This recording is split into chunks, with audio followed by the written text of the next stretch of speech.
STV প্রবাস সংবাদে সঙ্গে আছেন আমি আলফিরুনা।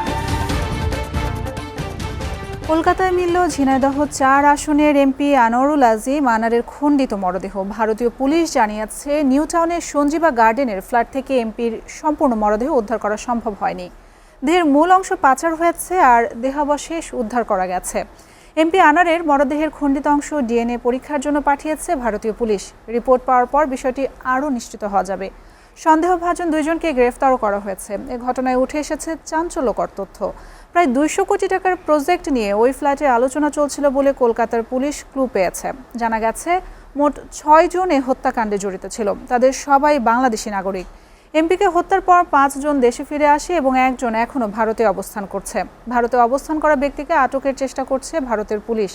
ভারতীয় শুল্ক কর্মকর্তার ফ্ল্যাটটি ভাড়া নিয়েছিলেন একজন বাংলাদেশি। ১০ দিন আগে ভারতে যান MP Anwarul Azim. Spain Bangladesh chamber of কমার্সের একটি প্রতিনিধি দল দ্বিপাক্ষিক বাণিজ্য বৃদ্ধিকল্পে স্পেনের বিভিন্ন চেম্বারে সফর শুরু করেছে। এটি প্রথম বাংলাদেশি কোনো ব্যবসায়ী প্রতিনিধি দলের স্পেন সফর।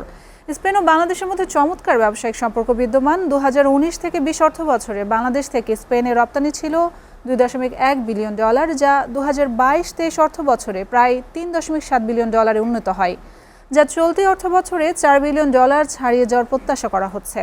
রপ্তানির বৃদ্ধির লক্ষ্যে স্পেনের বাংলাদেশ চেম্বারের সভাপতি আশিক এলাহি চৌধুরীর নেতৃত্বে ২১ মে থেকে স্পেনের বিভিন্ন চেম্বার ভ্রমণ শুরু করেছে।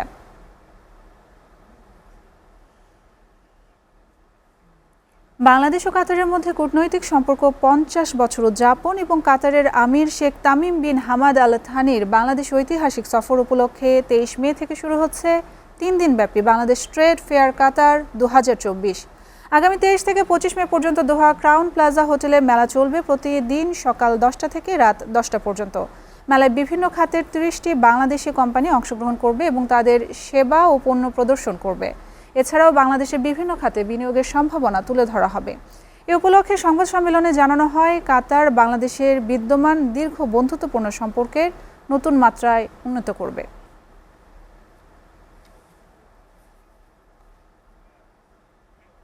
এসটিভি প্রবাস সংবাদে নিচ্ছে একটা বিরতির সাথেই থাকুন।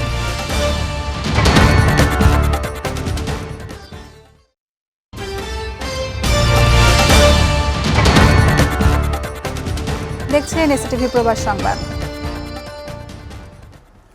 ভূমধ্যসাগরের মালটা উপকূলে একটি নৌকা থেকে ৩৫ বাংলাদেশি অভিবাসন প্রত্যাশীকে উদ্ধার করা হয়েছে। সমুদ্রে নৌকায় ভেসে থাকা বাংলাদেশিদের সোমবার উদ্ধার করেছে দাতব্য সংস্থা জাহাজ ওশান ভাইকিং এর উদ্ধারকারী দল। তারা ৩ দিন ধরে সাগরে নৌকায় ভাসছিলেন। উত্তর লিবিয়ার বেনগাজি থেকে যাত্রা শুরু করা এই অভিবাসন প্রত্যাশীরা ইতালির সিসিলি দ্বীপে যেতে চেয়েছিলেন বলে জানা গেছে। এমন ঘটনায় প্রবাসী কমিউনিটিতে উদ্বেগ দেখা দিয়েছে। ভূমধ্যসাগরে মাল্টা ও ইতালির মধ্যকার জলসীমার থেকে সোমবার স্থানীয় সময় ভোরে নৌকায় ভাসতে থাকা ৩৫ বাংলাদেশিকে উদ্ধার করা হয়। SOS মেডিটারেনির মাধ্যমে পরিচালিত ওশান ভাইকিং চ্যারিটি জাহাজের তল্লাশি উদ্ধারকারী দল তাদের উদ্ধার করে। উদ্ধার হওয়া ব্যক্তিরা জানান, তারা ৩ দিন ধরে নৌকায় লিবিয়ায় বেনগাজি থেকে প্রায় ৬০০ কিলোমিটার সাগর পথ পাড়ি দিয়েছেন। তাদের গন্তব্য ছিল ইতালির সিসিলি দ্বীপ। ইতালির সরকার উদ্ধারকারী জাহাজগুলোকে সিসিলি কিংবা লাম্পোদোসা সমুদ্র বন্দরে সচরাচর ভিড়তে দেয় না। এছাড়া দেশটির নতুন আইনে অবৈধ অভিবাসীদের আশ্রয় না দেওয়ার বিধান রাখা হয়েছে। ফলে এই ৩৫ বাংলাদেশের ভাগ্যে কি আছে তা এখনই বলা যাচ্ছে না।